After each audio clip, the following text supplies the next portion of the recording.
Ok, muy bien. Vamos a comenzar con una oración. Deje nada más que, dice aquí que compartir, compartir. ¿Están viendo mi pantalla, mi imagen? No se ve nada. A ver.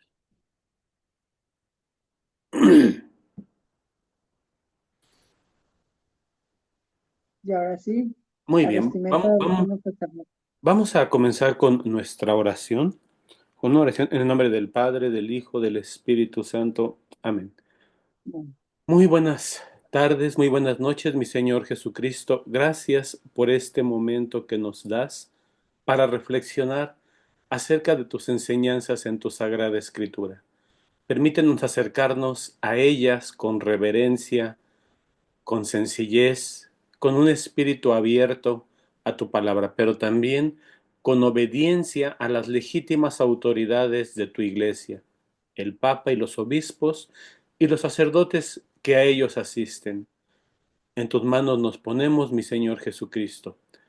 Virgen María, Madre de mi Señor Jesucristo, nuestra Madre, ruega a tu Hijo por nosotros, pues a ti nada te niega mi Madre.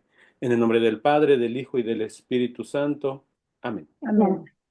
Muy bien, chicas, les voy a pedir por favor que tengan a la mano su Biblia y que abran el Génesis, el libro del...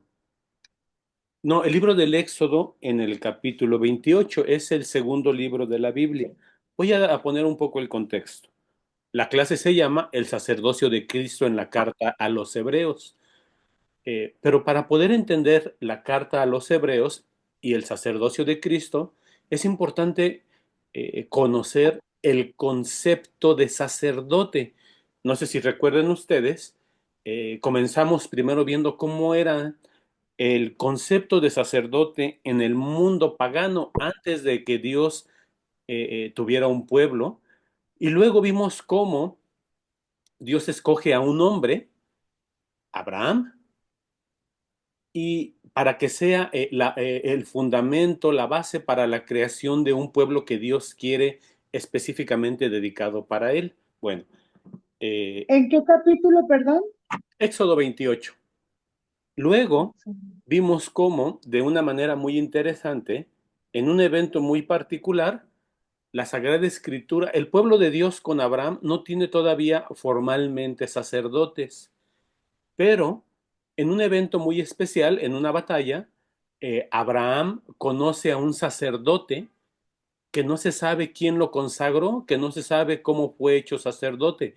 Un sacerdocio del cual no sabemos ni cuándo inicia ni cuándo termina. Es más, ni siquiera sabemos las ciudades, bueno, sabemos que la ciudad donde era además sacerdote y rey era la ciudad de Salem. Este sacerdote, ¿recuerdan cómo se llamaba?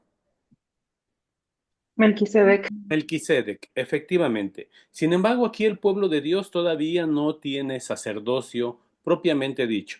También, si no me equivoco, la semana pasada hablamos cómo de Dios, de cómo Dios, a través de Moisés, quiere o decide, bueno, rescatar a su pueblo que está viviendo en la servidumbre en Egipto, lo toman de Egipto con la guía de Moisés, muy en contra de la voluntad del faraón de Egipto, el jefe de Egipto, el faraón, pero Dios toma a su pueblo y lo va a llevar a la tierra prometida.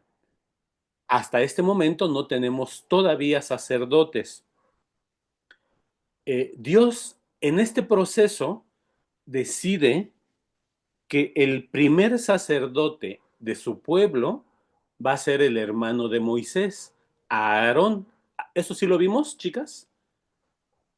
No, No, solamente vimos no, que durante el Éxodo Ajá. cada jefe de familia actuaba como sacerdote. Ok, sí es cierto, cuando en el Éxodo, antes de comenzar el Éxodo, en la fiesta de la Pascua, se sacrificaba un animalito, y este animalito era ofrendado en una liturgia, en un ritual, en un rito, por cada jefe de familia. Hasta ahí habíamos quedado, ¿verdad?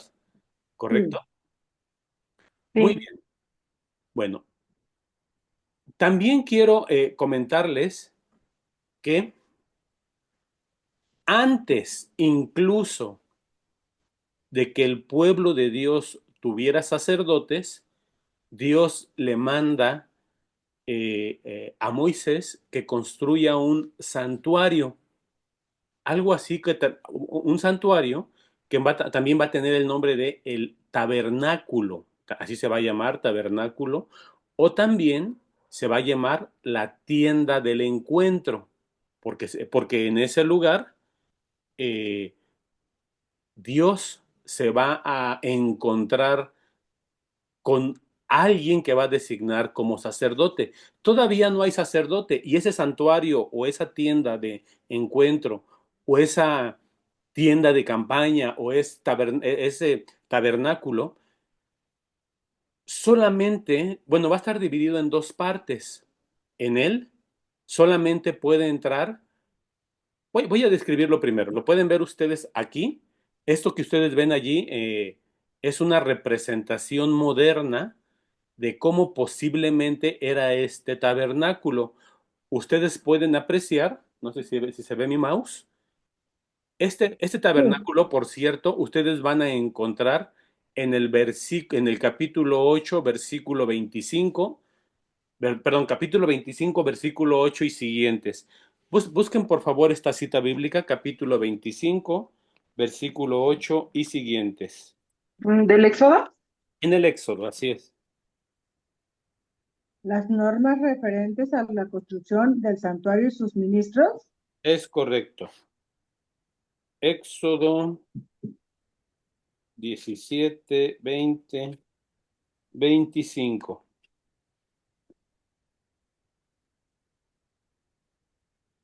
Por favor, vamos a leer en el versículo 8. Lean, pongan atención en esta parte. Dios le dice a Moisés, este es un diálogo entre Dios y Moisés. No hay sacerdotes todavía, ¿eh? Dios está dando poco a poco las pautas o las guías para que su pueblo tenga un santuario, un lugar santo donde Él se manifiesta y después también para que tenga sacerdotes. Vean ustedes, capítulo 25, versículo 8. Me harás también un santuario y habitaré entre ellos. Te voy a mostrar el modelo del santuario y el de todas las cosas necesarias para el culto, para que lo fabriquen conforme a este modelo. Y ustedes van a ver que poquito más adelante en el versículo 10 habla de que para este santuario, dentro se va a poner algo que se conoce como el arca de la alianza. Es una cajita como del tamaño de un escritorio donde se van a guardar tres cosas. La vara de Aarón, que es una vara de pastor, las tablas de la ley que Dios le dio a Moisés en forma de piedra, se van a guardar ahí, y una copita con maná, que es el alimento que Dios le dio a su pueblo. El maná es algo así como un tipo de escarcha que cae del cielo y que es la provisión la providencia de Dios para el pueblo cuando no hay comida y que va caminando en el desierto. De hecho, déjenme ver si tengo una imagen del arca. Miren, véanla, ahí está el arca de la alianza, ¿la pueden ver? Ujú. Bueno, se va a A ver, fabricar perdón, Entonces, entonces va, perdone, la vara de Aarón, ¿y qué más? adentro del arca, se va, Ajá, se va a guardar tres cosas. La vara de Aarón, sí, las tablas de la ley de Moisés ujú, y una copa con maná. El maná era este alimento milagroso, provisión de Dios, una providencia de Dios, porque el pueblo de Dios no tenía comida en el desierto.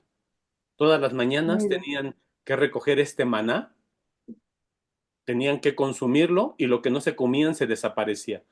Por cierto, dice diferente tu, perdón que te interrumpa, dice diferente tu Biblia, ¿verdad? ¿cómo dice su Biblia? Léanmela, por favor. Lupita, léeme la tuya. La mía dice, harás una arca de madera de acacia de 2,5 codos de largo, ¿sí? 1,5 codos de ancho y 1,5 codos de alto. La revestirás de oro puro por dentro y por fuera. La revestirás y además pondrás en su derredor una moldura de oro fundida para ella 4 anillas de oro que Ujú. pondrás en sus 4 pies. Estamos igual, dice lo mismo la mía. Sí, Pero Sí, es que eso dice hasta el capítulo 10. sí, eso dice ajá, no, en el versículo 10. Perdón, en el versículo 10 y el profe leyó del 8 al 9 ahorita. Sí, yo leí primero el 8 y ah, 9. ok, ok, ok. Ok, déjenles, ya que estamos en esto, déjenme ver si encuentro una imagen de, a ver si encuentro una imagen de cómo posiblemente era el arca de la alianza. Ah, ah, ah, ah, ah, ah. Pues no tengo una, pero aquí se los muestro. Miren, el arca de la alianza, vean, este es el interior del santuario que se llama la tienda del encuentro. Tiene dos partes. Dejen, pongo mi puntero láser. No, aquí esto no es puntero láser. Puntero láser. Miren, ahorita estoy indicando dónde está el arca de la alianza. Y hay un velo. ¿Alcanzan a ver el velo? Sí, Este velo Sí, separa la parte más interior del santuario de la segunda parte interior. Digamos, donde está este sacerdote, ¿lo ven ahí? Esta sí, parte se conoce como el lugar santo. Y ahí puede entrar, todavía no hay sacerdotes, pero ahí va a poder entrar cualquier sacerdote. Pero después del velo está esta parte que se llama el Santísimo, es decir, el lugar más santo de todo el tabernáculo, de toda esta tienda. Ahí se guarda el arca de la alianza. Y el arca de la alianza, como pueden ver ustedes, es una cajita que tiene unas argollas en sus extremos por las cuales se atraviesan unas varas. En la parte de arriba tiene dos imágenes, las imágenes de dos arcángeles con sus alas encontrándose entre ellas. Y dentro están la vara de Aarón, pastor, la ley de Moisés, las tablas de la ley, Dios que da sus mandamientos, y el maná. Les anticipo algo. Esta arca de la alianza es prefigura de Cristo. Cristo es el pastor, ahí es simbolizado por la vara. Cristo es Dios poderoso, legislador, el que da las leyes, simbolizado en las tablas de la ley. Y Cristo es el maná, el alimento que se nos da, cuya carne y sangre nos alimenta nuestro caminar en el desierto. Por esa misma razón, la Iglesia considera que la Virgen María es el arca de la alianza, porque dentro de ella estuvo Cristo, que es el maná, la Eucaristía. Cristo es la ley, porque él es el Dios que da la ley, y Cristo es el buen pastor. Pero me estoy adelantando un poquito. Solo era para que tuvieran, hacer un comentario de por qué en la iglesia, no sé si han notado que cuando hacemos el rosario y hacemos las jaculatorias finales, decimos, Arca de la Alianza, ruega por nosotros. ¿Recuerdan esta parte?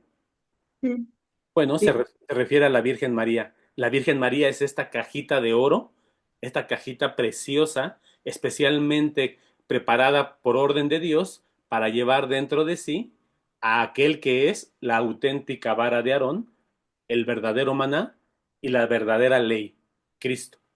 Bueno, muy bien. Me regreso un poco. Aquí tenemos, les digo, esta reconstrucción moderna de cómo posiblemente era el tabernáculo. Si ustedes quieren conocer a precisión cómo describe la Biblia la forma del tabernáculo, váyanse por favor al capítulo 26, versículo 1. Pueden verlo, ahí está donde dice, no sé cómo digan sus Biblias, en la mía dice la morada. Morada significa casa, la casa, Sí, también en me dice la morada. puede ser que diga el tabernáculo o la tienda del encuentro, también así puede decir. En la tuya, La ¿cómo morada dice? con 10 tapices. ¿Eh? La morada con 10 tapices. Sí, sí, ahí te describe a Ok, detalle cómo debe ser fabricada esta morada. Véanlo. De hecho, esto que ven aquí, esta imagen es una imagen moderna. Aquí, si ustedes alcanzan a ver por acá atrás, hay una carretera. sí, Evidentemente, en tiempos del Señor no había carros como los de ahora, ¿no? Y aquí ustedes incluso pueden ver una instalación eléctrica. ¿Sí la alcanzan a ver? sí. Bueno, esta es una, Creí que era una, o sea, como algo hecho en computadora, pero entonces sí es una recreación. sí, es una recreación moderna, eh, eh, Ah, ok. intentando recrear el antiguo santuario. Tiene un velo en todo el contorno. La parte que queda dentro del velo, pero que no es la morada o el tabernáculo, se conoce como el atrio. Todo esto que estoy señalando es el atrio del Igual santuario. que ahora, ¿verdad? Parecido. Luego van a ver ustedes este utensilio grande, que es más o menos como del tamaño de 2 o 3 escritorios juntos, que es el altar de sacrificio.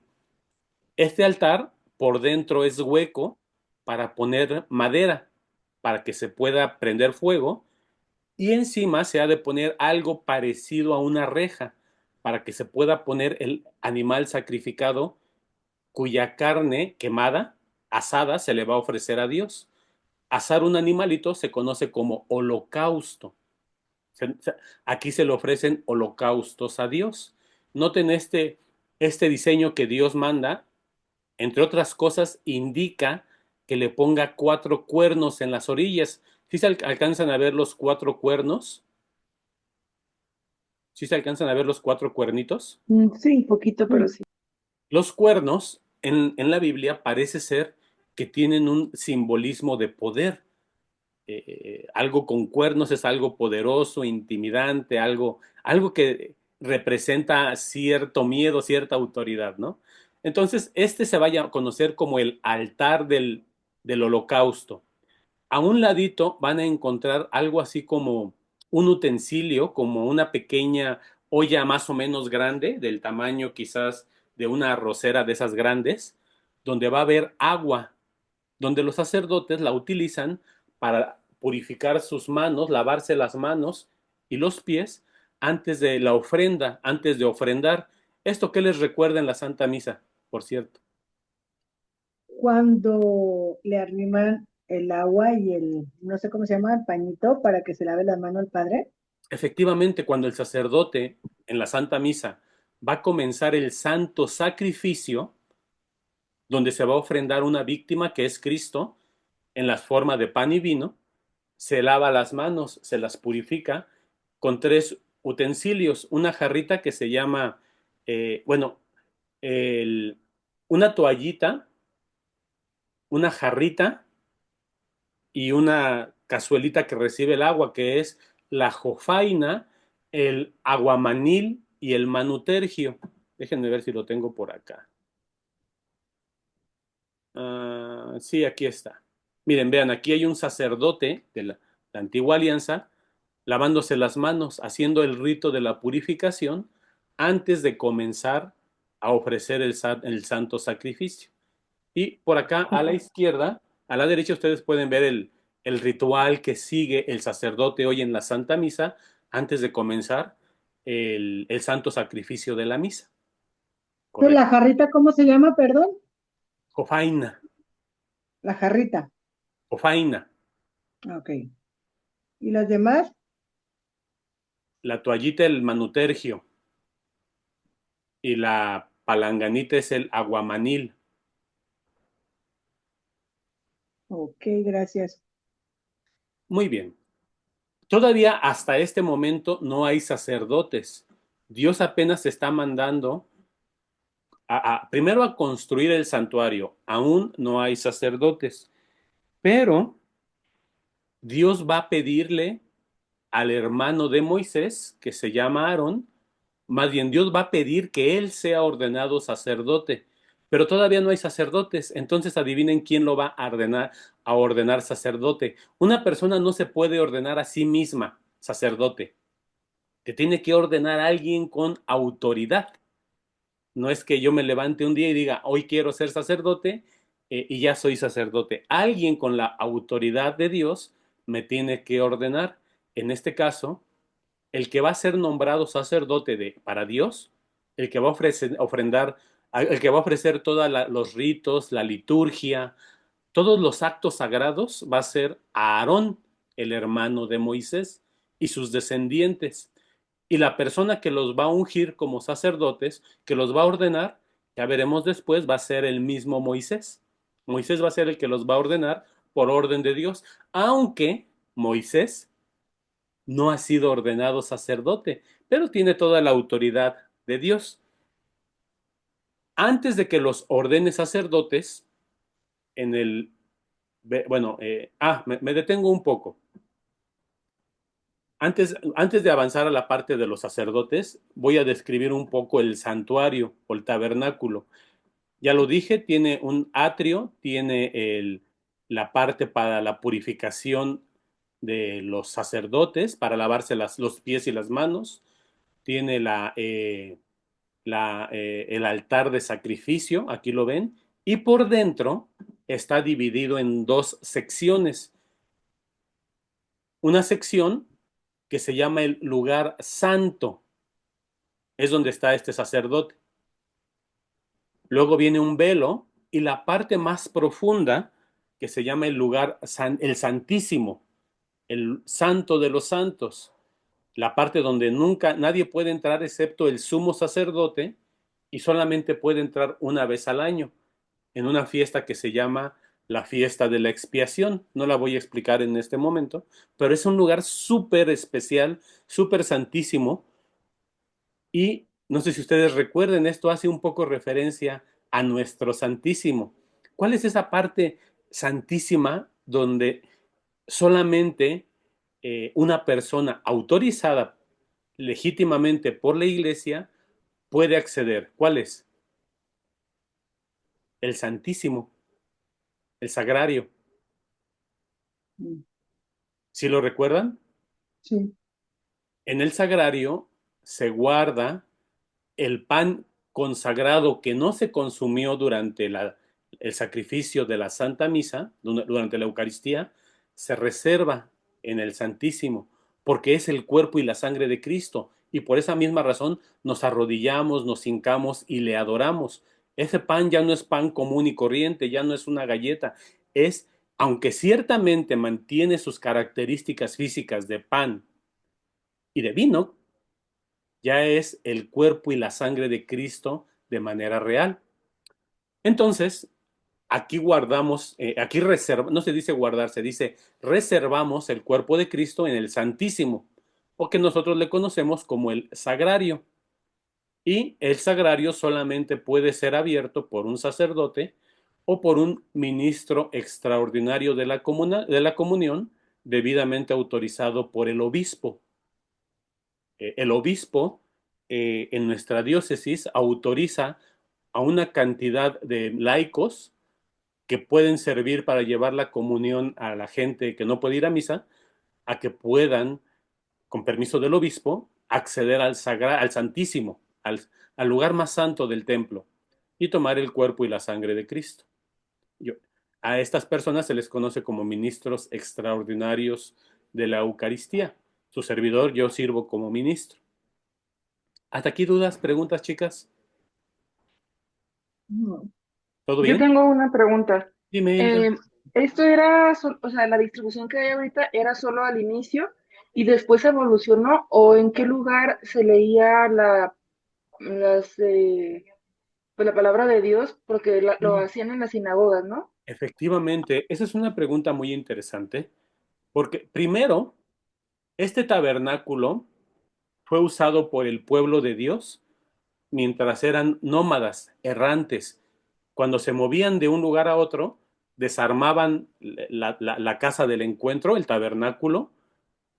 Los sacerdotes cargaban el arca de la alianza, se desarmaba todo y se movían a otro lugar, eran nómadas. Entonces esto no estaba en un lugar fijo. Pero después, cuando la época de Josué, se logró la conquista de la tierra de Canaán.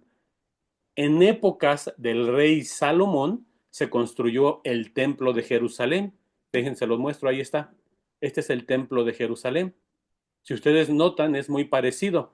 Tiene el altar de sacrificio, aquí está. Tiene esto que se conoce como mar de bronce, que tiene agua para la purificación de los sacerdotes, y ya no es una tienda de tela y madera, ya es un templo en toda forma de material. Por dentro es muy parecido, aunque está adornado de oro, querubines, imágenes de animales, está muy adornado, sigue guardando la misma distribución, un lugar santo, un velo y adentro en su interior un lugar, el lugar llamado como el lugar santísimo. Pero todavía no llego hasta allá, pero ciertamente, ahora, ¿este lugar es una sinagoga? No.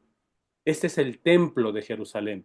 El templo de Jerusalén es el centro de culto más importante y que no tiene comparación en toda la tierra de Israel.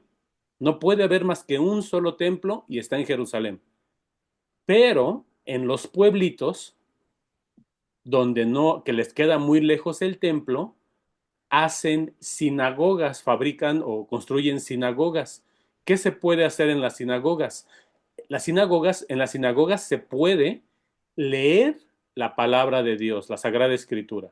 Se puede reflexionar sobre la palabra de Dios, pero no más, ni siquiera hacer oración. La oración, los sacrificios, las ofrendas, el culto a Dios es en el templo de Jerusalén, no en las sinagogas.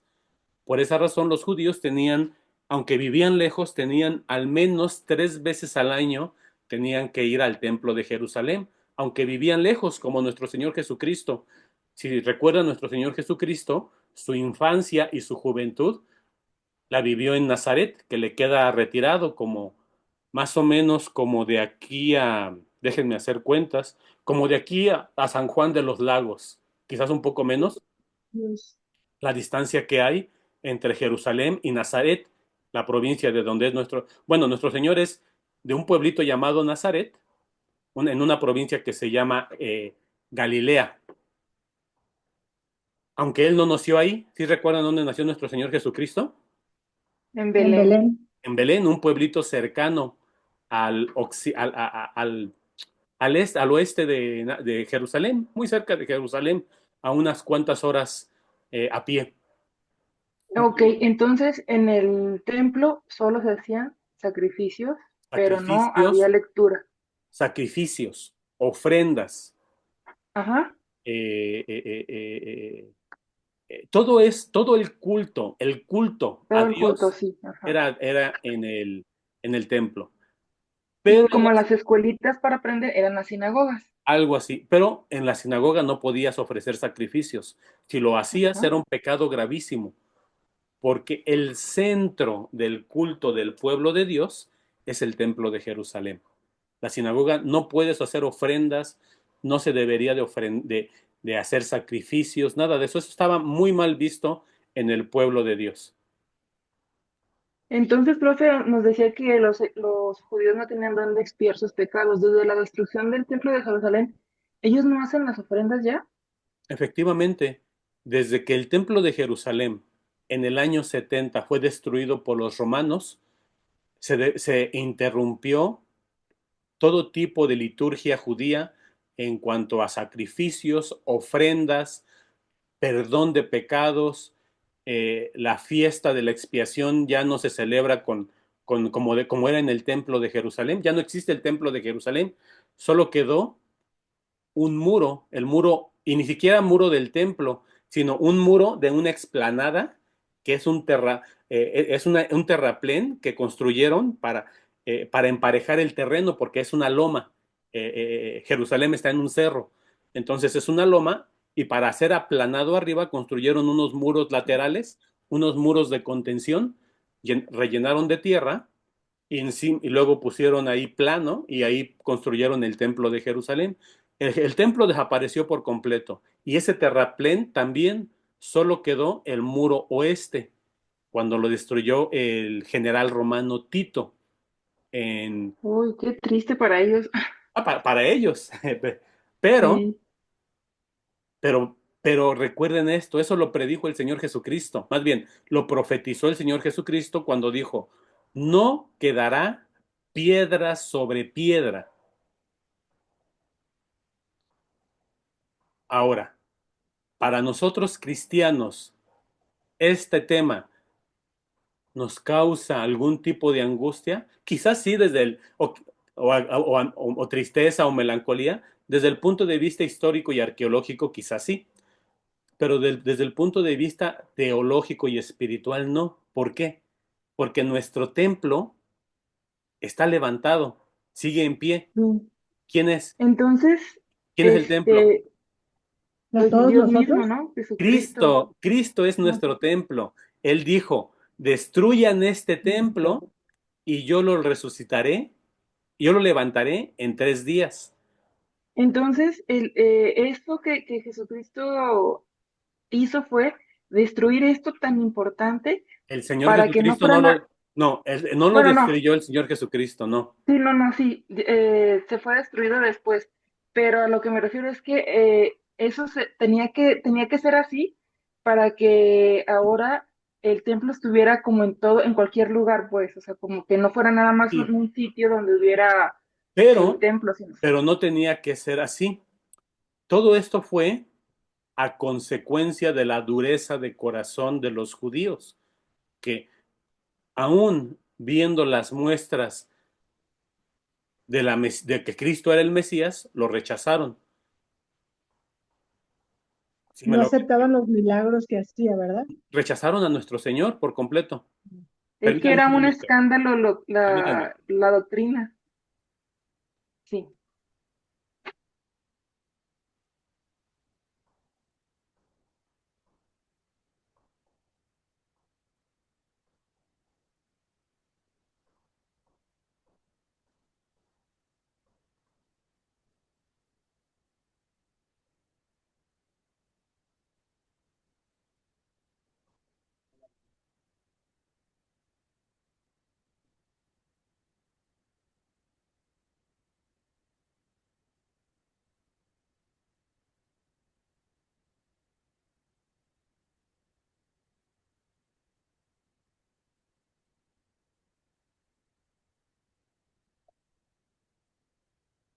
Pero además, el Señor Jesucristo, fíjense, los judíos tenían unos vecinos que eran los samaritanos. Los samaritanos eran como un tipo de secta, no propiamente una secta, pero un tipo de secta de judía. Y ellos no iban a adorar a Dios al templo de Jerusalén. Ellos tenían su propio templo en Samaria. Entonces, esto causaba muchos problemas entre judíos y samaritanos. Los samaritanos decían, no, a Dios se le adora aquí en Samaria. Y los judíos decían, no, a Dios se le adora aquí en el templo de Jerusalén. Ustedes recuerdan que una Pero vez, ¿vale? los samaritanos también eran descendientes del pueblo de Dios, o sea, como, Los samaritanos tienen una historia muy interesante. Son en parte, solo en parte, descendiente del pueblo de Dios, pero en parte también son paganos contaminados con otras culturas. Siglos antes, muchos años antes, cuando toda la tierra eh, permítanme,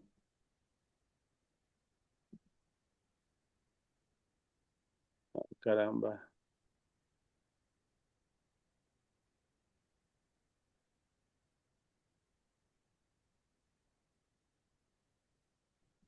eh, mucho tiempo antes, en el año, primero en el año 722 años antes de nuestro Señor Jesucristo, un rey y un imperio que era el imperio asirio, y un rey que fue el rey Sargón II invadieron la parte norte de Israel, precisamente la zona de Samaria. Mataron a todos los que vivían ahí, a los samaritanos, y a otros que sobrevivieron se los llevaron y los pusieron, se los deportaron, los pusieron a vivir a otro lado. Y a ese lugar, a Samaria, trajeron gente de otras poblaciones que traían su propia religión. Esta gente que llegó a Samaria traía sus propias religiones, pero al mismo tiempo adoptaron la cultura y la religión de los judíos que habían quedado ahí. Entonces los samaritanos eran como una mezcla de paganos y judíos. Entonces nunca se llevaron bien con la gente que vivía un poquito más al sur, la gente de Judea.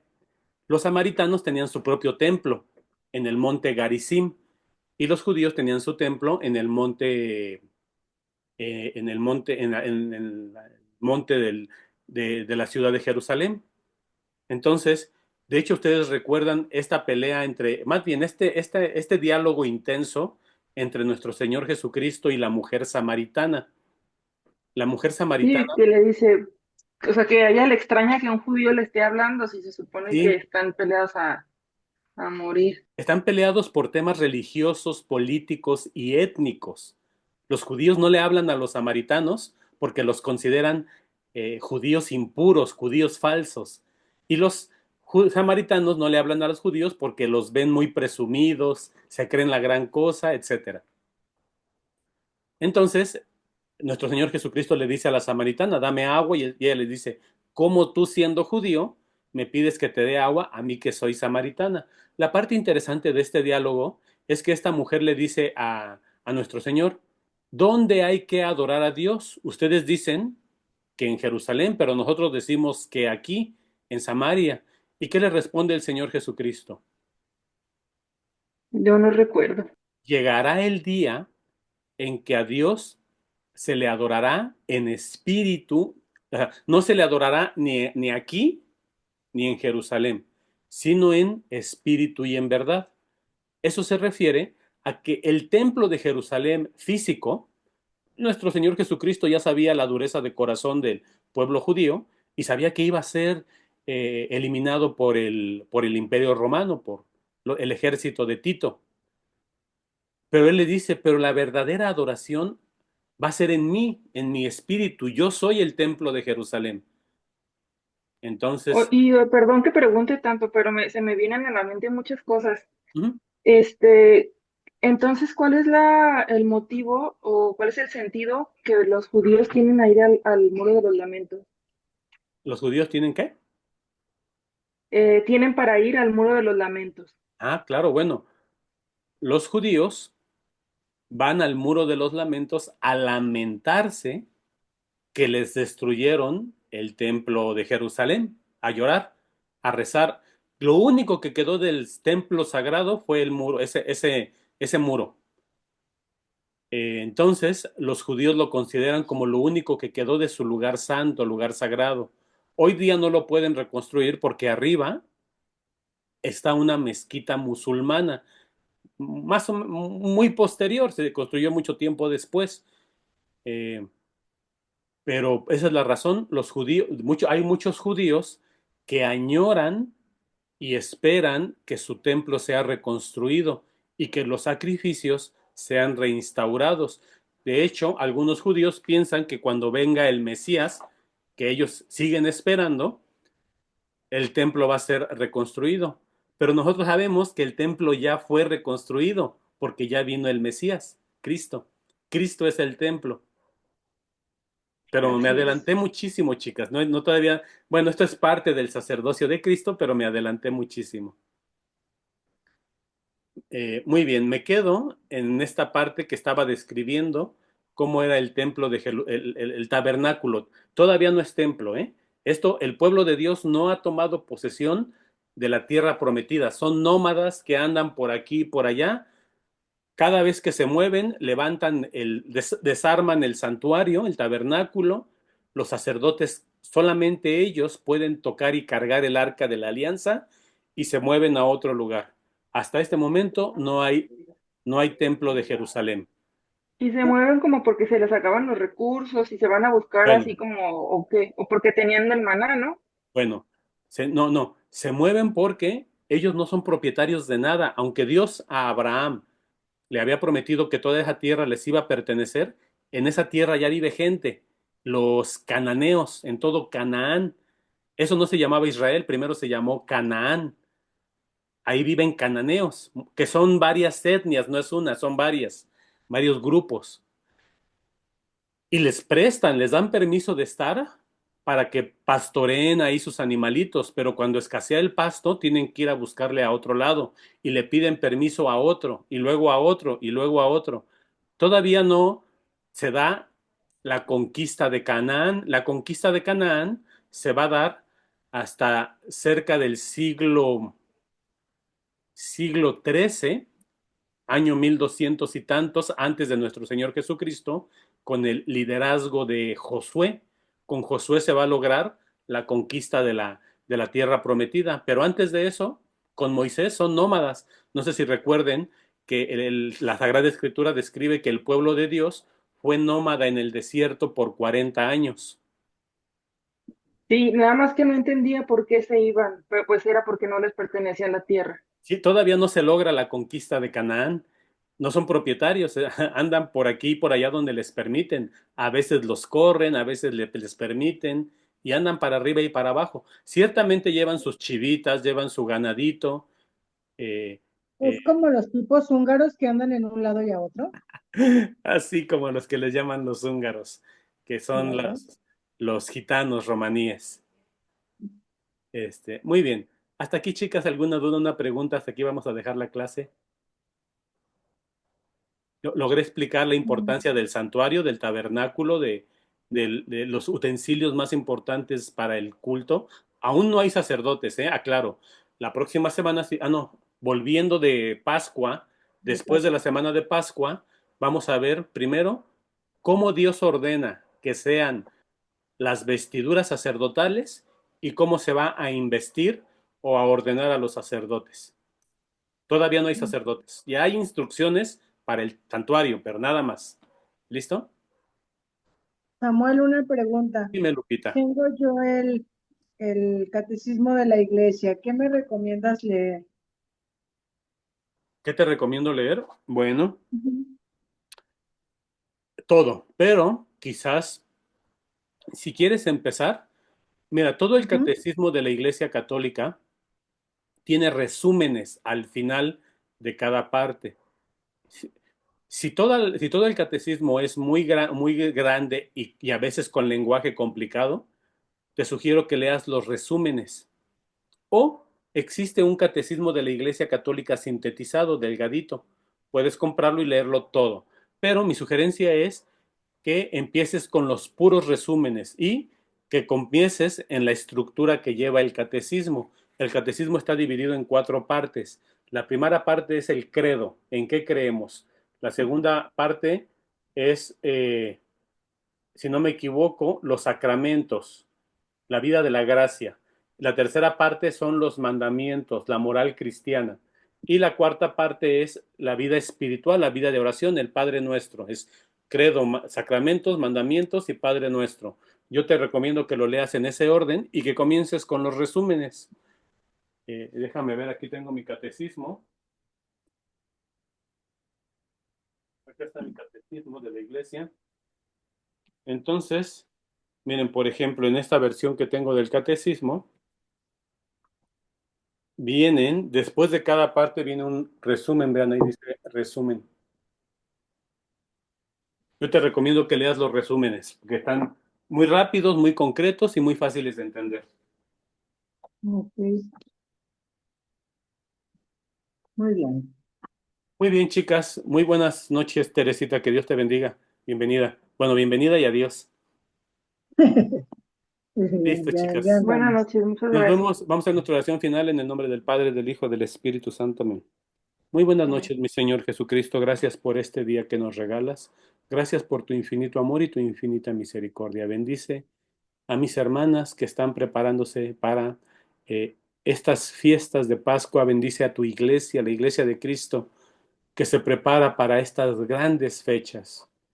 Ayúdanos, mi Señor, a encontrar arrepentimiento a nuestros pecados y presentarnos a nuestra Pascua, a nuestras fiestas de Cuaresma y Pascua con la mayor pureza de alma y pureza de intención. Virgen María, ruega a tu Hijo por nosotros, en el nombre del Padre, del Hijo y del Espíritu Santo. Amén. Amén. Amén. Muy buenas noches, chicas. Que Dios las bendiga y nos vemos en pasando Pascua. Gracias, igualmente. Muy bien. Cuídense. Gracias, buenas noches para todos. Chao. Bendiciones.